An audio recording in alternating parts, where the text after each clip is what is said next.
언론과 엘리트의 의견. 하지만 촘스키 선생님, 그런 분석을 하셨으면서 지적으로 좀 한가한 추정을 하고 계신 건 아닌지요? 지적으로 한가. 지적으로 좀 한가한 추정이다. 이 표현 좋네. 지적으로 한가한. 다시 말해 그처럼 판에 박은 듯한 미디어가 있다고 보는 것 말입니다. 미디어가 미국 국민들의 압도적 견해로부터 동떨어져 있다고 추정하는 것은 약간 위선적인 태도 아닌지요?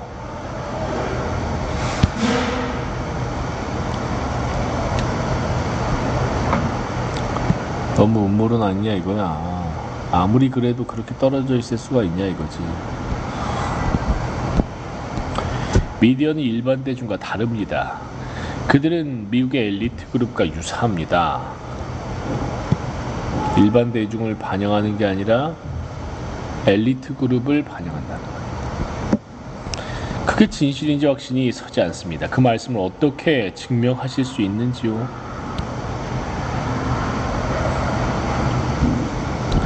물론 증명할 수 있다고 봅니다. 주요 문제들에서 엘리트와 일반 대중의 견해에는 커다란 차이가 있습니다.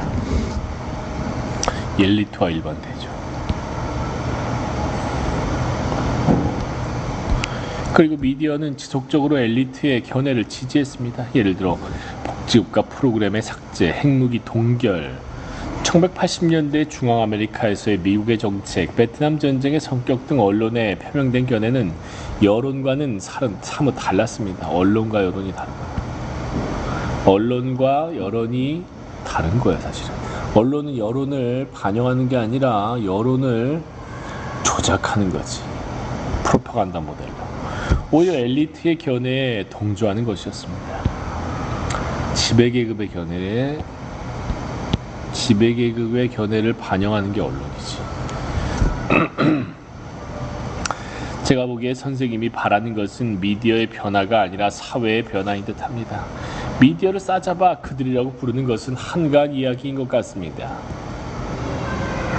근데 정확하게 촘스키는 미디어를 싸잡아 그들이라고 부르겠다는 거지. 물론 미디어를 바꾸려면 사회가 바꾸어야 한다고 생각합니다. 그래도 미디어를 그들이라고 부르는 것은 문제가 없다고 생각합니다.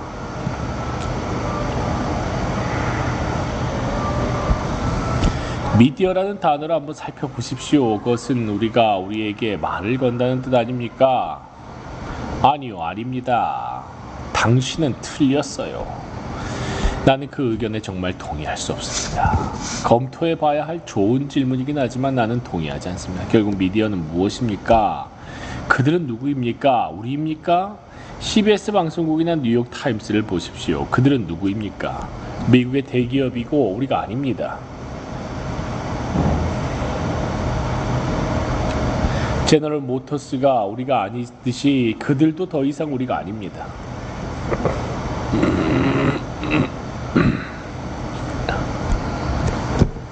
여기서 질문은 이런 것입니다. 미디어는 여론의 한 가지 샘플인가? 일반 대중이 다양한 믿음을 갖고 있는데 미디어는 그런 믿음의 한 가지 샘플일 뿐인가? 만약 그렇다면 미디어는 아주 민주적이어야 할 것입니다. 내가 살펴본 언론인에 대한 유일한 여론조사는 그들이 기본적으로 자아도취적이고 중도에서 약간 좌로 치우쳐 있다는 것인데요.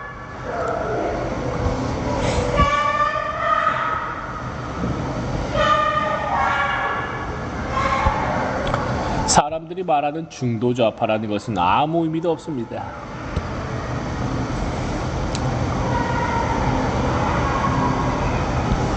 그건 그들이 전통적인 자유주의자라는 말인데 전통적 자유주의자는 원래 국가지향적이고 대개 개인 권력을 옹호하는 사람들입니다.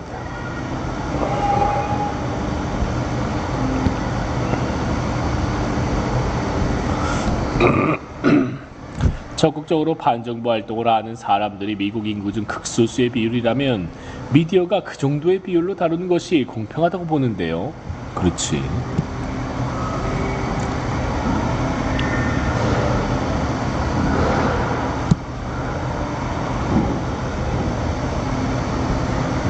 이건 맞는 말이야. 그 문제도 면밀히 들여다보아야 합니다. 여론과 언론의 기사가 심각하게 다르다는 증거는 많이 있습니다. 여론과 언론.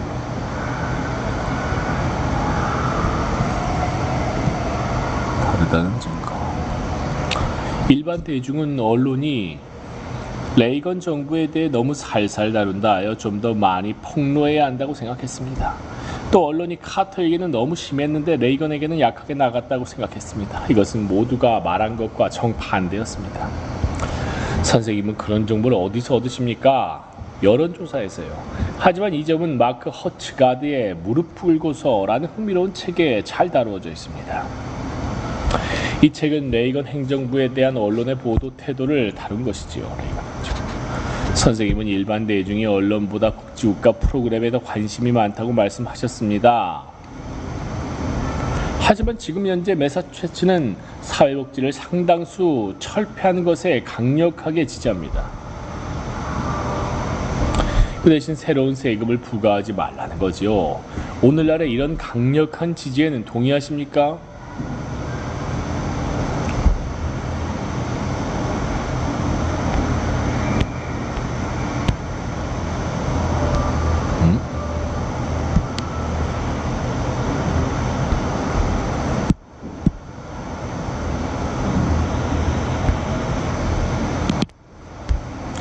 일반 대중은 언론이 레이건 정부에 대해 너무 살살 그런 정보를 어디서 얻으십니까?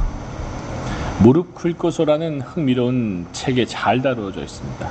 이 책은 레이건 행정부에 대한 언론의 보도 태도를 다룬 것이지요.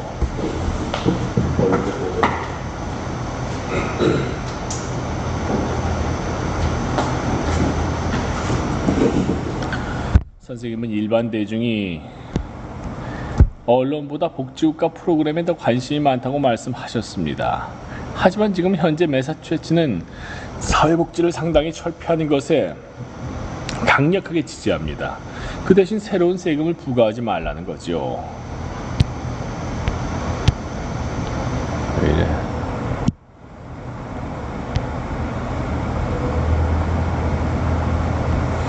오늘날의 이런 강력한 지지에는 동의하십니까? 동의하지 않습니다. 만약 사람들에게 새로운 세금을 원하십니까? 하고 묻는다면 그들은 아니라고 대답할 겁니다. 하지만 더 좋은 의료 서비스를 원하십니까? 하고 물으면 그들은 그렇다고 대답할 것입니다. 하지만 사회복지를 상당수 철폐하는 주정부의 내핍 예산에 대하여 대중들의 강력한 반발은 없지 않습니까? 하지만 의미 있는 사회복지를 강력하게 추진하고 있는 사람이 있습니까? 의미 있는 사회복지. 가령 이런 강령을 가진 사람이 있다고 해봅시다. 우리는 매사추세츠의 모든 주민이 적절한 의료 혜택을 받아야 한다고 생각한다. 만약 이런 강령을 힘차게 밀고 나가는 사람이 있다면 그는 압도적 지지를 받을 것입니다. 하지만 사람들한테 새로운 세금을 원하십니까? 하고 묻는다면 그들은 아니라고 대답할 것입니다. 선거벽보에 재산세 제한을 두어야 할까요? 라고 묻는다면 사람들은 그래, 재산세를 더 내야 할 필요가 뭐지? 라고 할 것입니다. 그러니까 당신은 제대로 된 질문을 하고 있지 않은 것입니다. 제대로 된 질문. 만약 사람들에게 깨끗한 도를 원하십니까? 좋은 학교를 원하십니까? 양질의 의료 서비스를 원하십니까? 라고 묻는다면 그들은 그렇다고 대답할 겁니다. 따라서 사람들의 반응이 별로라는 것은 진정한 대안을 내놓지 못했다는 뜻이 됩니다.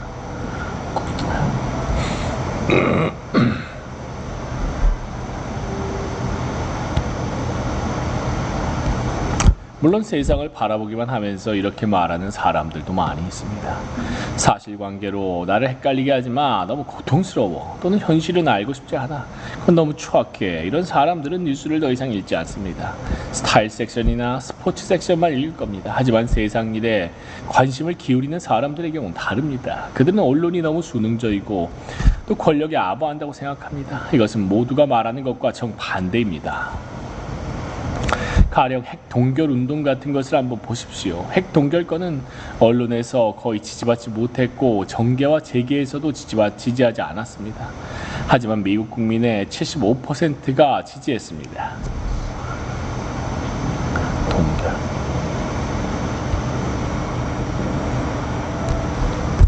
이것은 언론의 사설이나 의견란에는 전혀 반영되지 않았습니다.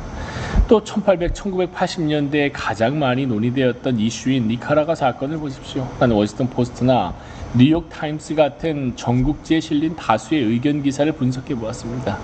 그 논조는 한결같았어요. 99% 이상이 반 산디니스타였고, 산디니스타 정권, 좌파 정권은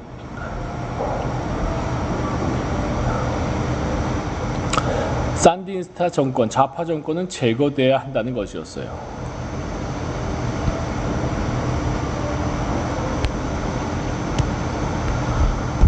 유일한 문제는 어떻게 제거할 것인가, 즉 콘트라 세력을 지원함으로써 제거할 것인가, 아니면 다른 방법을 쓸 것인가, 뭐 그런 내용이었습니다.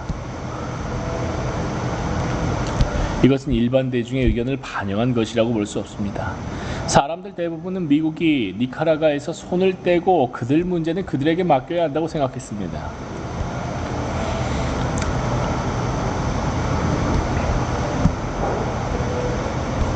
미국인들은 미국이 어느 편에 서 있는지도 잘 몰랐지만 아무튼 니카라과에서는 그만 손을 떼야 한다고 생각했던 겁니다.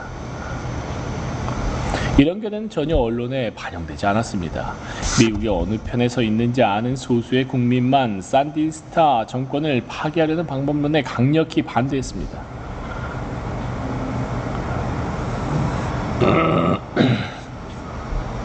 하지만 이런 입장도 언론에 기사화되지 않았습니다. 다른 구체적 사례를 하나 더 들겠습니다. 1986년 전반기 6개월과 1987년 전반기 6개월은 니카라과에 대한 논의가 무성했는데 그 시점은 콘트라 지원 법안이 의회에 제출되기 직전이었지요. 이 두 시기에 뉴욕타임스와 워싱턴 포스트는 산디니스타 정권을 그대로 내버려 둘 수도 있다는 기사를 딱 2번만 실었습니다. 하나는 니카라과 대사가 쓴 것입니다. 다른 하나는 뉴욕시 레녹스 힐 병원의 의사인 케빈 케일이 쓴 것입니다. 이 의사는 열대병 전문가로 그 지역에서 일한 경험이 많은 사람이었어요. 케일의 칼럼은 라틴 아메리카에서 국민들을 배려하는 나라는 딱 하나 있는데 그게 니카라과라는 내용이었습니다.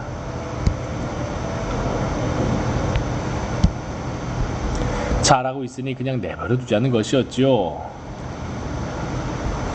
두 신문은 1년 내내 니카라과 사태를 집중적으로 보도했으나 예외적으로 이렇게 반대 의견을 기사화한 것은 딱 한 번뿐이었습니다. 국민의 여론을 반영한다고 볼 수는 없습니다.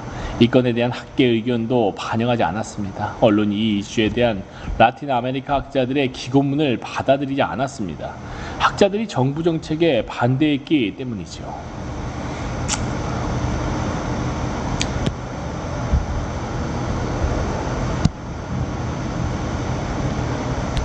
다른 견해를 보도하다가 해직된 기자들도 있습니다. 그런 일은 늘 일어납니다. 레이 보노 기자 사건이 유명합니다. 그는 뉴욕타임스가 픽업한 프리랜서 기자였는데 약 1년 동안 엘살바도르에서 벌어진 일을 있는 그대로 보도하는 실수를 저질렀죠.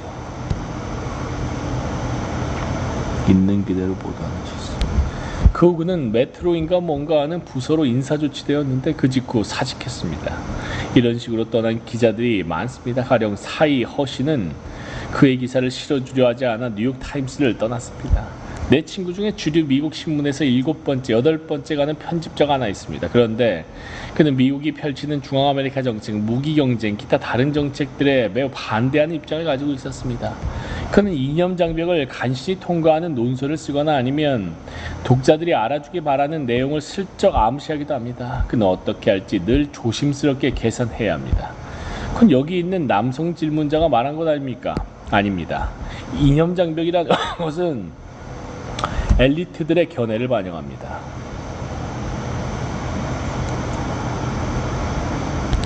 일반 대중이 반대하리라는 뜻은 아닙니다. 대중은 그 편집자가 그런 것들을 솔직히 털어놓아도 신경 쓰지 않을 겁니다. 사실 이 친구는 진보적인 도시에 살고 있기 때문에 대중은 그걸 환영할 겁니다. 바로 보스턴입니다. 왜 그런 장벽이 있는 겁니까? 한 번은 보스턴 글로브의 또 다른 편집자에게 왜 이스라엘 팔레스타인 갈등에 대한 보도가 그토록 편파적이냐고 물어본 적이 있습니다. 실제로도 편파적이었습니다. 그는 시굿더니 이렇게 말하더군요. 아랍인 광고주가 몇 명이나 된다고 생각하십니까? 그걸로 대화는 끝났습니다.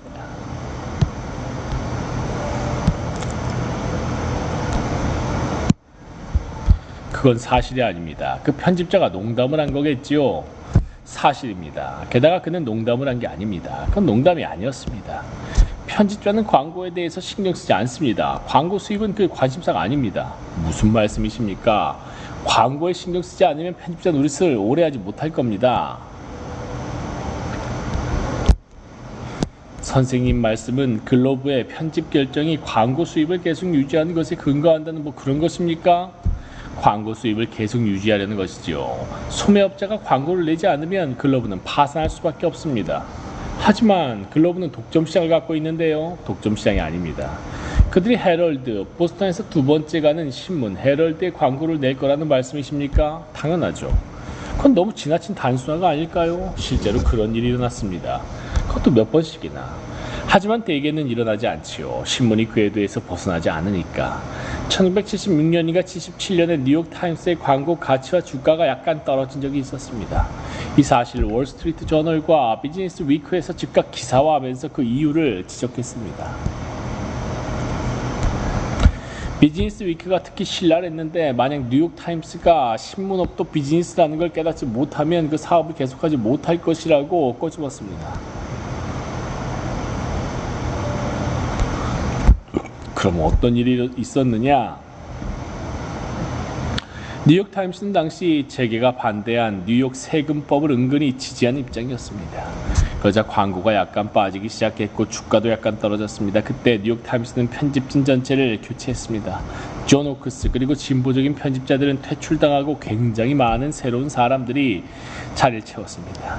이런 조치를 취한 것은 주식시장에서 약간의 변화가 있었기 때문입니다. 당시 이 신문의 일탈은 아주 미세한 것이어서 현미경으로 들여다봐야 할 정도였습니다. 만약 그들이 대형 일탈을 했다면 그들의 주식은 어떻게 되었을까요? 우리처럼 다양한 범위의 민주적 정치가 존재하는 나라에서는 어떤 정당이 다른 정책을 강요할 위험이 늘 도사리고 있습니다.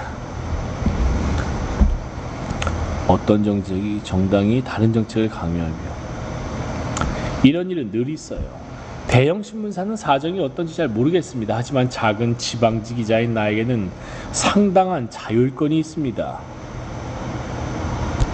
작은 지방지는 얘기가 다릅니다. 뉴욕타임스의 톰 위커 기자는 자신이 원하는 것을 알고 있고 자신이 쓰고 싶은 것을 쓰고 있습니다.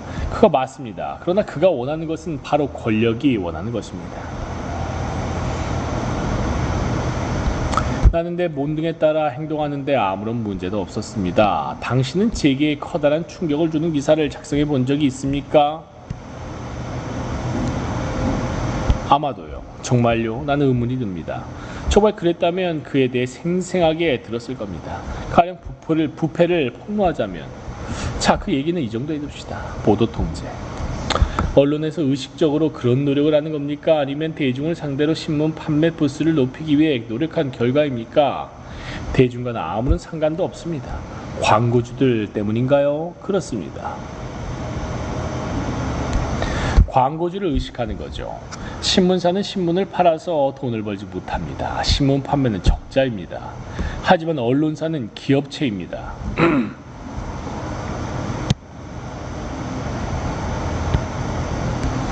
대형 언론사는 대기업이고 소형 언론사는 지방을 거점으로 하는 기업입니다. 어느 경우든 광고, 즉 다른 기업체의 광고 덕분에 먹고 사는 겁니다. 이 지역의 대기업 중 하나는 부동산 개발업체입니다. 난 환경 문제와 개발 문제의 양쪽 측면을 공평하게 보도하고 있습니다. 기업은 양쪽 견해를 취합니다. 기업이 양쪽에 존재하고 있으니까요. 가령 이 지역, 보스턴의 경우 관광 유치가 기업의 커다란 관심사인데 그건 환경을 보존해야 한다는 뜻이기도 합니다.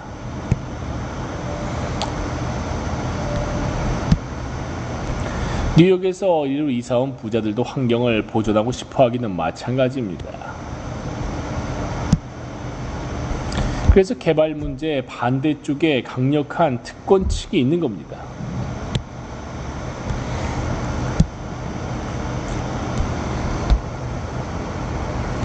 당신이 선택한 분야는 기업계가 양쪽으로 나뉜 분야이고 그래서 언론은 양쪽을 다 보도할 겁니다.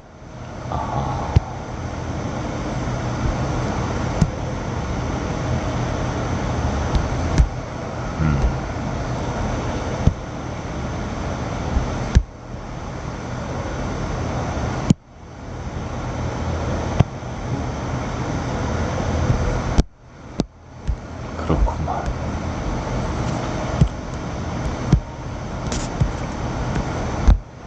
하지만 기업 전반의 이해를 해치는 보도를 한번 해보십시오.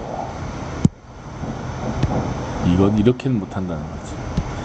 기업의 비판적인 기사를 쓸 수 있어. 왜냐하면 그 비판적인 보도가 이익이 되는 대기업이 있을 수 있으니까. 하지만 모든 대기업에 이 방해가 되는 그런 기사는 거의 쓰기 힘들다는 거지. 꼭 기자직에서 물러나야 할 겁니다. 그들은 재미삼아 당신을 복불장군으로 두긴 하겠지만 공공정책이나 권력에 관하여 사람들의 태도에 영향을 줄 만한 핵심을 파고들면 당신은 계속 근무하기가 어려워질 겁니다. 바로 그 때문에 계속 소신을 말했던 사람들이 사직했던 겁니다. 난 이 문제를 상공회의소 소장에게도 제기했습니다. 경제 성장은 정말 바람직한 것입니까? 과격한 질문이었는데 그래도 나는 대답을 얻었습니다. 하지만 이 경우는 과격한 질문이 아닙니다. 왜냐하면 경제 성장을 억제하는 것이 이 지역의 기업 이익에 도움이 되기 때문입니다.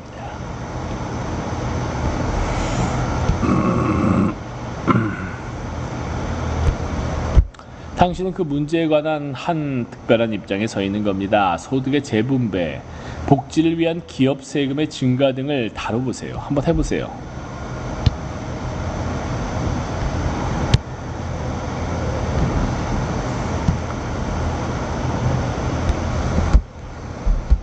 그건 사건 보도가 아니잖아요. 왜 아닙니까? 저분은 양쪽의 의견이라고 했어요. 그건 양쪽의 의견입니다. 자, 에드워드 허먼과 내가 여론 조작을 공동 집필하면서 살펴본 것 중 하나는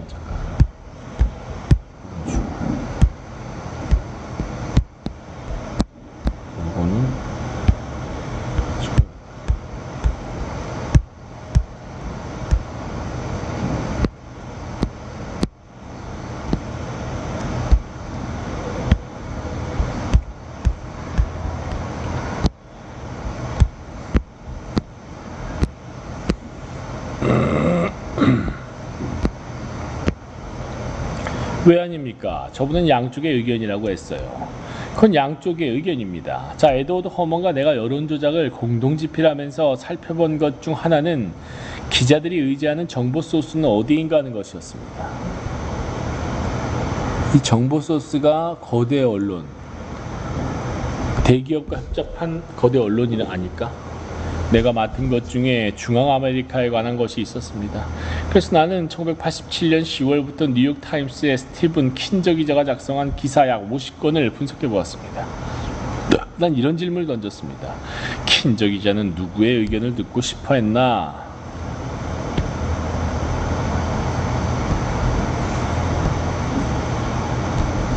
기사 50건을 작성하는 동안 킨저 기자는 산디니스타를 지지하는 니카라과 인사는 단 한 명도 인터뷰하지 않았습니다.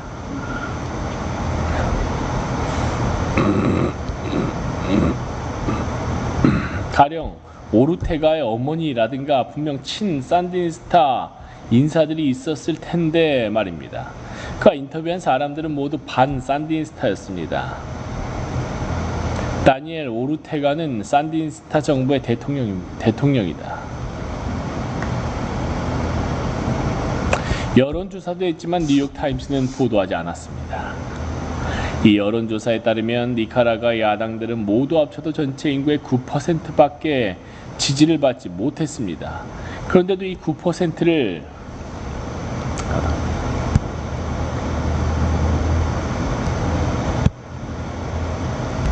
스티븐 킨저는 100% 지지했던 겁니다. 그가 만난 사람들은 모두 국민의 9%가 지지한 야당을 지지했던 겁니다. 기사 50건에서 이런 태도가 일관되어 있었습니다. 미묘한 보도 태도에 대한 선생님의 비판은 너무 단순화된 것 같습니다. 예를 들어 나는 프로그레시브지에서 정부 자료에 의존적인 기자들을 지적한 선생님의 글을 읽었습니다. 정부 자료는 정말 중요합니다. 경제 수치를 알아내야 하고 장기적인 정보원을 개발해야 하니까요. 이렇게 하지 않으면 정보를 얻을 수가 없습니다. 독자들도 기자들의 이런 보도 태도를 이해하리라고 보는데 선생님께서는 독자들의 이런 능력을 낮게 보는 것 같습니다. 비록 비판적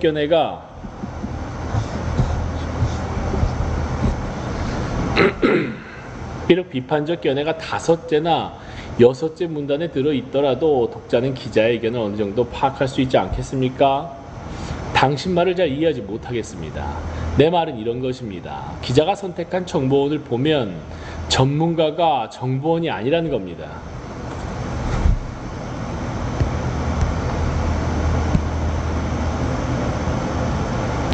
그 정보원이라는 것은 기득권을 대변합니다. 그것은 프로파간다일 뿐입니다. 프로파간다. 프로파간다.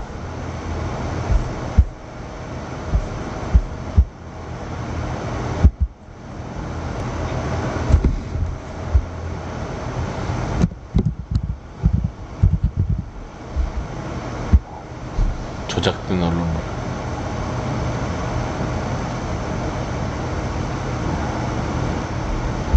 일정한 방향으로 유도한다 이거지, 프로파간다. 하지만 기자들은 자신을 그런 사람으로 생각하지 않을 텐데요. 그들은 자기가 정직하게 일하고 있다고 볼 텐데요. 물론 그렇습니다. 하지만 일이 돌아가는 방식을 면밀히 살펴보아야 합니다. 가령 기자인 당신이 기득권에 의해 위배되는 일을 시작한다고 해봅시다.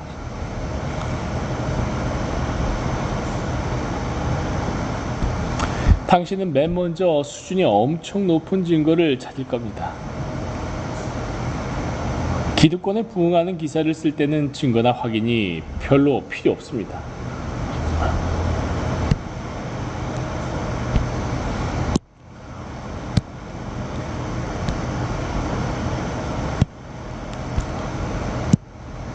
반면 기득권에 부응하는 기사를 쓸 때는 증거나 확인이 별로 필요 없습니다. 그렇지. 그런 기사를 쓴다는 것 자체가 하나의 증거가 되니까요. 가령 게릴라들이 저지른 잔악행위를 보도할 때는 말을 전했다는 증인 한 사람만 있으면 충분합니다. 아하, 그렇구나.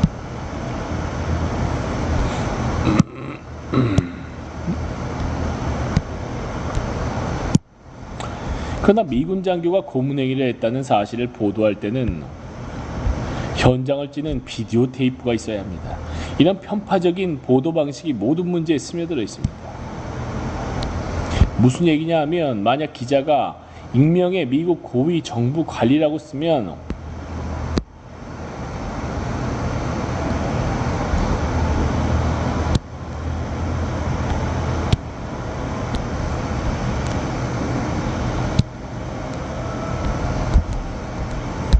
그건 증거로서 충분합니다. 그런데 반정부 인사나 나라박, 적성국가 관리의 말을 인용하면 어떻게 될까요?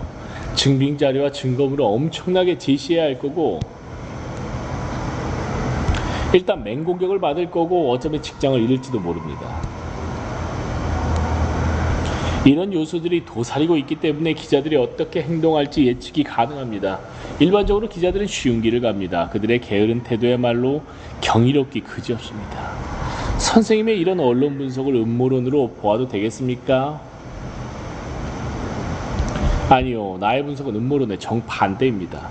일반적으로 이 분석은 개인의 역할을 축소하는 경향이 있습니다. 개인은 언제든 교체 가능한 부품일 뿐이라는 겁니다. 기업 자본주의 구조는 이렇게 되어 있습니다. 게임에 투입된 선수는 이익과 시장 점유율을 올리려고 합니다. 이렇게 하지 않으면 시장에 오랫동안 머물 수가 없습니다. 경제학자들은 이런 사정을 잘 압니다. 이것을 지적하는 것은 음모론이 아닙니다. 당연시해온 제도적 요소를 지적하는 것일 뿐입니다. 만약 누군가가 그건 음모론입니다 라고 말한다면 사람들이 웃을 겁니다. 우리가 지금껏 논의한 것은 단지 제도적인 요소들입니다. 이런 요소들이 보도의 한계를 규정하고 또 이데올로기를 다루는 기관들의 해석을 결정하는 거죠. 보도의 한계. 이건 음모론과는 정반대입니다.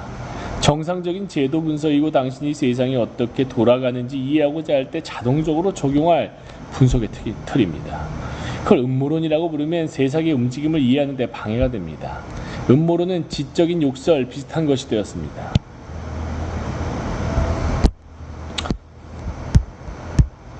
되었습니다. 누군가 세상 일을 좀 자세히 알려고 할 때 그걸 방해하고자 하는 사람들이 들이대는 논리입니다. 까지. 자, 75조까지 75조 27분 75조